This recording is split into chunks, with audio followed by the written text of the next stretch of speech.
अस्सलाम वालेकुम स्टूडेंट्स, आज हम इको 402 के लेक्चर नंबर 14 को देखेंगे, जिसमें हमने चॉइस अंडर अनसर्टेनिटी को पढ़ रहे हैं, जो कि कंटिन्यू टॉपिक चल रहा है हमारा। सो चलते हैं अपने पॉइंट की तरफ। और चैनल पे नहीं हो तो चैनल को सब्सक्राइब करके वीडियो को लाइक और शेयर भी कर दें। क्लियर स्टूडेंट, अब हम बात करेंगे चूजिंग अमंग रिस्की अल्टरनेटिव्स की। यानी ये जो टॉपिक है हमारे पास रिस्की अल्टरनेटिव्स चूज़ करने के बारे में है। यानी जब इंसान को दो जॉब्स या दो ऑप्शंस मिले जहाँ फ्यूचर श्योर नहीं होता, ठीक है, तो वो डिसीज़न एक्सपेक्टेड यूटिलिटी से करता है। ठीक है, मतलब अब हम यहाँ पे डिटेल से पढ़ते हैं। देखिए मतलब जब किसी इंसान के पास दो ऑप्शंस हों, एक सेफ यानी पक्के वाली हो और एक रिस्की जिसका रिजल्ट अनसर्टेन हो, यानी कुछ भी हो सकता है ऊपर नीचे, तो वो कैसे डिसाइड करेगा कि कौन सा ऑप्शन बेटर है। देखिए इकोनॉमिक्स के मुताबिक इंसान डिसीजन एक्सपेक्टेड यूटिलिटी से करता है। देखिए हम मान लेते हैं कि इंसान सिर्फ एक चीज़ कंज्यूम करता है, यानी इनकम। ठीक है, दूसरी बात ये करते हैं कि उसे हर आउटकम की जो है वो प्रोबेबिलिटी पता होती है। तीसरी बात, पैसे को हम यूटिलिटी से मेजर करते हैं। ठीक है, चौथी बात ये कि यूटिलिटी का फंक्शन ऑलरेडी दिया हुआ है। सो याद रखिएगा कि हम पैसे को डायरेक्टली खुशी में कन्वर्ट कर रहे होते हैं। क्लियर, जैसे कि यहाँ पे एक एग्जांपल दी गई है कि एक लेडी की करंट जॉब जो है उसकी इनकम $15,000 है। ठीक है, और इस इनकम से उसको जो मिलती है यूटिलिटी, वो कितने यूनिट्स मिलती है? 13 यूनिट्स मिलती है। क्लियर, यानी उसे अपनी करंट जॉब से 13 लेवल की सेटिस्फेक्शन मिल रही है। अब उसे एक न्यू रिस्क की जॉब ऑफर होती है। ठीक है, इस न्यू जॉब में दो पॉसिबिलिटीज़ है उसके लिए। एक तो 50% चांस ये है कि इनकम बढ़कर, यानी पहले $15,000 थी ना, तो इनकम बढ़कर $30,000 हो सकती है और यूटिलिटी आपकी 13 से 18 हो जाएगी। दूसरा 50% चांस ये भी हो सकता है कि इनकम गिरकर उसकी $10 हो सकती है, यानी 15 से $10 गिर जाएगी और फिर जो है वो यूटिलिटी 13 से 10 हो जाएगी। यानी बढ़ भी सकती है और कम भी हो सकती है। यानी न्यू जॉब रिस्की है, इनकम बढ़ भी सकती है और कम भी हो सकती है। क्लियर, अब डिसीजन कैसे होगा? देखिए लेडी कैलकुलेट करेगी एक्सपेक्टेड यूटिलिटी, यानी एक्सपेक्टेड खुशी। फार्मूला आपको पता है एक्सपेक्टेड यूटिलिटी का क्या होता है? EU is equal to probability multiply utility हर आउटकम के साथ। ठीक है, अब कैलकुलेशन हम क्या करेंगे? 50% बढ़ने का, 50% गिरने का चांस है, तो 50 का मतलब होता है 0.5 हम लेंगे। 0.5 multiply utility 10,000 plus 0.5 multiply utility 30,000। ठीक है, वैल्यूज पुट करेंगे। यूटिलिटी हमारे पास 0.5 इंटू 10 है, प्लस क्योंकि हमारे पास जो इसका यूनिट्स है गिरेगा तो 10 होगा। ठीक है, 13 से, और 0.5 इंटू 18, यानी कि जब हमारे पास अगर बढ़ गई तो 18 यूनिट्स बढ़ जाएगी। ठीक है, तो हम जब इनको मल्टीप्लाई करेंगे तो हमारे पास 10 को 0.5 से करेंगे तो 5 आ जाएगा, और 0.5 को 18 से करेंगे तो 9 आ जाएगा। दोनों को ऐड करेंगे तो EU इज इक्वल टू हमारे पास 14 आ जाएगी। सो मतलब करंट जॉब की यूटिलिटी कितनी थी? 13, और न्यू रिस्क की जॉब को जब हमने एक्सपेक्टेड यूटिलिटी को फाइंड किया तो 14 निकला। सो न्यू जॉब की एक्सपेक्टेड यूटिलिटी 14 है, जो करंट जॉब की 13 से ज़्यादा है। ठीक है, इसलिए रैशनल पर्सन न्यू रिस्क की जॉब चूज़ करेगी। क्यों? क्योंकि एक्सपेक्टेड हैप्पीनेस ज़्यादा मिल रही है उसे। सो याद रखिएगा, जब लोग रिस्की डिसीजन लेते हैं वो सिर्फ पैसा नहीं देखते, वो एक्सपेक्टेड यूटिलिटी कैलकुलेट करते हैं और जिस ऑप्शन से ज़्यादा एक्सपेक्टेड सेटिस्फेक्शन मिल रही हो उसे ही वो चूज़ करते हैं। क्लियर बच्चों, अब हम बात करेंगे डिफरेंट प्रेफरेंसेस टूवर्ड रिस्क की। देखिए हर इंसान रिस्क को एक जैसा ट्रीट नहीं करता। इकोनॉमिक्स के मुताबिक लोग 3 टाइप्स के होते हैं, एक रिस्क एवर्स, दूसरा रिस्क न्यूट्रल, तीसरा रिस्क लविंग। ये याद रखने अपने नाम। रिस्क एवर्स क्या होता है? रिस्क से डरने वाले लोग जो होते हैं, यानी रिस्क एवर्स वो लोग होते हैं जो पक्की इनकम को प्रेफर करते हैं, यानी रिस्क से डरते हैं, चाहे रिस्क की इनकम का एवरेज जो है वो सेम ही क्यों ना हो। ठीक है, यानी थोड़ा कम सही लेकिन पक्का चाहिए, उनको फिक्स चाहिए। रिस्क एवर्स लोगों की जो मार्जिनल यूटिलिटी ऑफ इनकम जो है वो डिमेंशनिंग होती है, मतलब जितना पैसा बढ़ता है उतनी खुशी जो है वो उतनी तेज़ नहीं बढ़ती। इसी वजह से लोग इंश्योरेंस लेते हैं, और इंश्योरेंस रिस्क एवर्स बिहेवियर की बेस्ट एग्जांपल है। यहाँ पे जैसे हम समझ लेते हैं कि एक पर्सन के पास 2 जॉब्स का ऑप्शन है। जॉब 1 सेफ है उसकी, यानी इनकम उसको 20,000 मिल रही है। ठीक है, पक्की है, इसकी फिक्स है, और यूटिलिटी उसको 16 मिल रही है यूनिट्स। ठीक है, यानी पक्की जॉब और पक्की सेटिस्फेक्शन उसकी। जॉब 2 जो है वो उसकी रिस्की जॉब है, यानी इस जॉब में 2 पॉसिबिलिटीज़ है उसकी। 50% चांस इनकम बढ़ने के हैं, यानी 30,000 हो जाएगी, और 50% चांस जो है वो इनकम गिरने के, यानी कि 10,000 हो जाएगी। सो कैसे फाइंड करेंगे? वही पुराना तरीका, एक्सपेक्टेड इनकम कैसे फाइंड कर सकते हैं? 50% यानी 0.5 को दोनों जो है वो पॉसिबिलिटीज़ के साथ फाइंड करेंगे। 0.5 इंटू 30,000 प्लस 0.5 इंटू 10,000। ठीक है, इनको मल्टीप्लाई करेंगे आपस में और ऐड करेंगे तो हमारे पास वही 15,000 प्लस 5,000 आ जाएगा, और टोटल हमारे पास कितना आ जाएगा? 20,000 आ जाएगा। सो दोनों जॉब्स का एक्सपेक्टेड इनकम तो सेम है। अब सवाल यह है कि कौन सी जॉब चूज़ करेगा वो। आंसर डिपेंड करता है एक्सपेक्टेड यूटिलिटी पर। ठीक है, अब जैसे कि हम फार्मूला करते हैं एक्सपेक्टेड यूटिलिटी ऑफ रिस्क की जॉब का, कैसे करते हैं कि 0.5 multiply utility 10,000 plus 0.5 multiply utility 30,000, values put करेंगे 0.5 10 प्लस 0.5 18, तो वही हमारे पास 14 आ जाएगा। सो सेफ जॉब जो है उसके लिए 16 यूटिलिटी मिल रही है और रिस्क की जॉब पे 14 मिल रही है, यानी सेफ जॉब की यूटिलिटी है जो रिस्क की जॉब की 14 से ज़्यादा है। ठीक है, सो इसलिए ये पर्सन सेफ जॉब चूज़ करेगा क्योंकि उसको 16 यूनिट्स मिल रहे हैं वहाँ से। ठीक है, क्योंकि उन्हें जो है वो पक्की इनकम से ज़्यादा सेटिस्फेक्शन मिलती है, इसलिए इस पर्सन को कहते हैं रिस्क एवर्स पर्सन। क्लियर? सो याद रखिएगा, रिस्क एवर्स लोग रिस्क के ऑप्शंस को तब रिजेक्ट कर देते हैं जब उनकी एक्सपेक्टेड यूटिलिटी कम हो, चाहे एक्सपेक्टेड इनकम सेम ही क्यों ना हो। क्लियर बच्चों?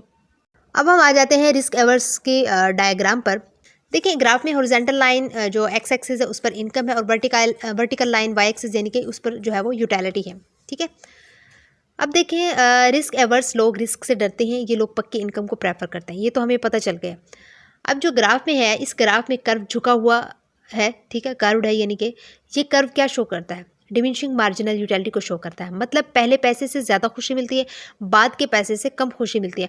फॉर एग्जांपल अगर 10K मिल जाते स्टार्ट में तो हमें बड़ी खुशी होती है, 20K मिलते थोड़ी एक्स्ट्रा खुशी होगी, 30K पर और भी कम एक्स्ट्रा खुशी। ठीक है, सो ग्राफ की स्टोरी यही बताती है कि पर्सन के पास दो ऑप्शन हैं, जैसे कि सर्टेन इनकम $20,000 है, 50% चांस जो है उसको गिरने के यानी 10,000 पर आ जाने के हैं और 50% चांस यानी कि बढ़ने के यानी कि 30,000 पर भी जाने के हैं।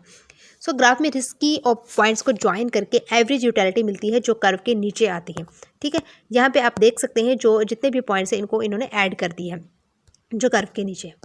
ठीक है, सो इसका मतलब है कि एक्सपेक्टेड यूटिलिटी रिस्क की जॉब की कम होती है, इसलिए पर्सन सेफ इनकम चूज़ करता है। सो यही कंक्लूजन निकलता है कि रिस्की एवर्स मतलब इंश्योरेंस लेते हैं और सेफ जॉब चूज़ करते हैं। इसके बाद आ जाते हैं रिस्क न्यूट्रल पर। देखिए रिस्क न्यूट्रल लोग जो होते हैं उनको रिस्क से कोई फ़र्क नहीं पड़ता, उनके लिए जो सर्टेन इनकम होती है वो क्या होती है, मतलब कि रिस्क की इनकम अगर एक्सपेक्टेड वैल्यू सेम हो तो वो सर्टेन इनकम होती है। इस ग्राफ में लाइन जो है वो सीधी यानी कि स्ट्रेट लाइन है, मतलब इनकम बढ़ने से यूटिलिटी सेम स्पीड से बढ़ती है। फॉर एग्जांपल 10K पर जो है वो 6 यूटिलिटी मिल रही है, 20K पर 12 यूटिलिटी मिल रही है, 30K पर 18 यूटिलिटी मिल रही है, यानी 6 ही जो है वो आपकी बढ़ रही है। ठीक है, सो यानी हर एक्स्ट्रा पैसा सेम खुशी देता है।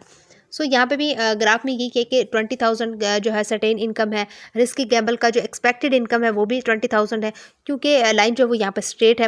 एक्सपेक्टेड यूटिलिटी रिस्की और सेफ सेम है। सो कंक्लूजन यही निकलता है कि रिस्क न्यूट्रल पर्सन बोलेगा कि मुझे फ़र्क नहीं पड़ता, दोनों सेम है।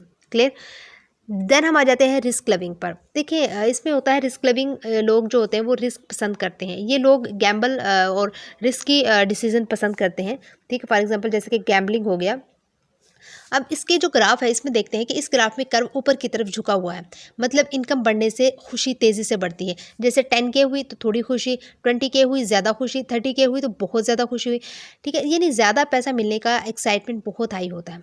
सो यहाँ पे भी जो ग्राफ में यही है कि गैम्बल जैसे कि 50% चांस है 10K के, 50% चांस है 30K के, तो अब क्या होता है कि एक्सपेक्टेड यूटिलिटी रिस्क की ऑप्शन की सेफ इनकम से ज़्यादा निकलती है, इसलिए पर्सन रिस्क की ऑप्शन चूज़ करता है। ठीक है, सो कंक्लूजन क्या निकलता है स्टूडेंट्स, रिस्क लविंग जो होते हैं वो गैम्बल चूज़ करेगा। क्लियर? याद रखिएगा रिस्क एवर्स क्या होता है, कर्व डाउन होती है इसकी और सेफ जॉब होती है। रिस्क न्यूट्रल की क्या होती है, स्ट्रेट लाइन होती है, दोनों सेम होते हैं, डिसीजन इसके दोनों सेम होते हैं। ठीक है, और रिस्क लिविंग में जो है वो ग्राफ शेप जो होती है वो कर्व अप होती है इसकी। ठीक है, कर्व अप होती है और डिसीजन इसका रिस्क की जॉब होता है। क्लियर? सो हर इंसान रिस्क को अलग तरीके से देखता है, कुछ लोग सेफ्टी चाहते हैं, कुछ न्यूट्रल होते हैं और कुछ रिस्क लेने में मज़ा महसूस करते हैं। क्लियर? अब हम आ जाते हैं रिस्क प्रीमियम क्या होता है। देखिए रिस्क प्रीमियम वो पैसा है जो एक रिस्क एवर्स पर्सन रिस्क से बचने के लिए देने को तैयार होता है, यानी कितना पैसा देकर इंसान रिस्की सिचुएशन से बचना चाहता है। यहाँ पे हमें एक सिनेरियो है हमारे पास। देखें कि पर्सन के पास रिस्क की जॉब का ऑप्शन है, 50% चांस जो है वो 30 और 50% चांस $10,000 के। एक्सपेक्टेड इनकम 20 है, वही एक्सपेक्टेड यूटिलिटी फाइंड कैसे करते हैं, 0.5 into 18 plus 0.5 into 10 is equal to 14 निकलेगा, जो हम पीछे भी फाइंड आउट कर चुके हैं। अब क्वेश्चन ये है कि इंसान कितना पैसा देने को रेडी होगा ताकि रिस्क अवॉइड हो जाए। ठीक है, अब जो यहाँ पर डायग्राम है इसमें देखते हैं कि ग्राफ में 3 इंपॉर्टेंट पॉइंट्स हैं। एक तो रिस्क की इनकम का एक्सपेक्टेड वैल्यू 20,000 पर है, और लेकिन रिस्क की जॉब की यूटिलिटी जो है वो 14 है। अब ग्राफ में देखा गया है कि एक सर्टेन इनकम $16,000 भी सेम यूटिलिटी 14 दे रही है, मतलब पर्सन बोलेगा कि मुझे 20K रिस्क की नहीं चाहिए, मुझे 16K जो है वो पक्का दे दो। डिफरेंस क्या है, 20 में 60 निकाला, $4,000 बचा, तो ये $4,000 ही जो है वो रिस्क प्रीमियम है। कंक्लूजन क्या निकलता है, रिस्क एवर्स पर्सन $4,000 देने को रेडी है सिर्फ रिस्क से बचने के लिए। क्लियर। अब हम आगे आ जाते हैं रिस्क एवर्जन एंड इनकम पर। देखिए जितना रिस्क ज़्यादा उतना रिस्क प्रीमियम ज़्यादा। For example new risk job जो है 50% चांस 40,000 के हैं और 50% चांस 0 के हैं। एक्सपेक्टेड इनकम कितनी 20,000 है। So expected utility EU is equal to 0.5 into 20 plus 0.5 into 0 is equal to 10 answer आ जाएगा जब हम इनको मल्टीप्लाई करके आपस में जमा करेंगे। सो सेफ जॉब जो है वो 20,000 की यूटिलिटी पर जो है वो 16 यूनिट दे रही है। सो यूटिलिटी डिफरेंस कितना है 6 है, क्यों 10 निकला है ना एक्सपेक्टेड यूटिलिटी, जबकि सेफ जॉब में 16 है, तो 16 में 10 निकालेंगे तो 6 डिफरेंस है हमारा। इसलिए पर्सन बोलेगा मुझे रिस्क की जॉब नहीं चाहिए, मैं $10,000 तक सेक्रीफाइस कर सकता हूँ। रिस्क प्रीमियम मतलब $10,000। सो इम्पोर्टेंट चीज़ जो है वो यही है कि मतलब रिस्क जितना बड़ा होगा रिस्क प्रीमियम भी उतना ही बड़ा होगा। क्लियर। इसके बाद हम इंडिफरेंस कर्व क्या होती है ये देखते हैं। देखिए इंडिफरेंस कर्व वो कॉम्बिनेशंस होते हैं जहां expected income plus risk same utility देते हैं, मतलब इनकम बढ़े तो रिस्क बर्दाश्त हो सकता है। क्लियर। यहाँ पे एक हाईली रिस्क एवर्स पर्सन की डायग्राम है। देखिए ग्राफ एक्सिस पे वर्टिकल पर जो है वो एक्सपेक्टेड इनकम है और हॉरिजॉन्टल एक्सिस पर जो है वो रिस्क है, यानी कि स्टैंडर्ड डेविएशन। कर्व्स जो है वो हमारे पास U1 U2 U3 यानी कि डिफरेंट सेटिस्फेक्शन लेवल्स हैं। कर्व बहुत स्टीप है, मतलब रिस्क थोड़ा सा भी बढ़े तो इनकम बहुत ज़्यादा बढ़ानी पड़ेगी। फॉर एग्जांपल रिस्क बढ़ा थोड़ा सा तो मतलब इनकम जो है वो बहुत ज़्यादा बढ़ जाएगी। सो ये लोग जो है वो रिस्क से बहुत डरते हैं। अब हम आगे आ जाते हैं नेक्स्ट डायग्राम पर, स्लाइटली रिस्क एवर्स पर्सन पर। इस ग्राफ में कर्व फ्लैट है, मतलब रिस्क बढ़ने पर इनकम थोड़ी सी बढ़े तो पर्सन रेडी हो जाता है। ठीक है, मतलब रिस्क बढ़ी तो इनकम थोड़ी सी मज़ीद बढ़ जाएगी। ये लोग रिस्क से इतना नहीं डरते। सो आपने क्या करना है, रिस्क प्रीमियम रिस्क से बचने के पैसे को कहते हैं हाई रिस्क, मतलब हाई प्रीमियम का मतलब कि जितना रिस्क ज़्यादा उतना पैसा ज़्यादा। इंडिफरेंस कर्व यानी कि इनकम प्लस रिस्क कॉम्बिनेशन जो सेम हैप्पीनेस दे। स्टीप कर्व मतलब हाईली रिस्क एवर्स और फ्लैट कर्व मतलब कि स्लाइटली रिस्क एवर्स। ठीक है, ये डिफरेंस अच्छे से याद रखना है। इसके बाद हम देखते हैं business executives and choice of risk. जैसे कि 464 बिजनेस एग्जीक्यूटिव्स पर सर्च की गई, रिजल्ट्स ये निकले 20% रिस्क न्यूट्रल है, 40% रिस्क टेकर्स है, 20% रिस्क एवर्स है और 20% रिस्पॉन्स नहीं दिया गया। सो हर एग्जीक्यूटिव एक जैसा नहीं होता, लोग रिस्क को डिफरेंट तरीके से देखते हैं। ठीक है, रिसर्च में एक बहुत इंपॉर्टेंट जो है वो बात सामने आई है कि जब लॉस का रिस्क होता था तो एग्जीक्यूटिव रिस्क लेने को रेडी हो जाते थे, मतलब जब लॉस का चांस हो तो लोग गैम्बल करते हैं ताकि लॉस से बच सके। फॉर एग्जांपल कंपनी लॉस में हो तो मतलब कि रिस्की प्रोजेक्ट ट्राई करते हैं, लेकिन जब प्रॉफिट का चांस होता था तो एग्जीक्यूटिव सेफ ऑप्शन चूज़ करता है, मतलब जब प्रॉफिट मिल रहे हों तो लोग जो है वो रिस्क नहीं लेना चाहते थे। For example company already profit में है तो मतलब सेफ डिसीजन है।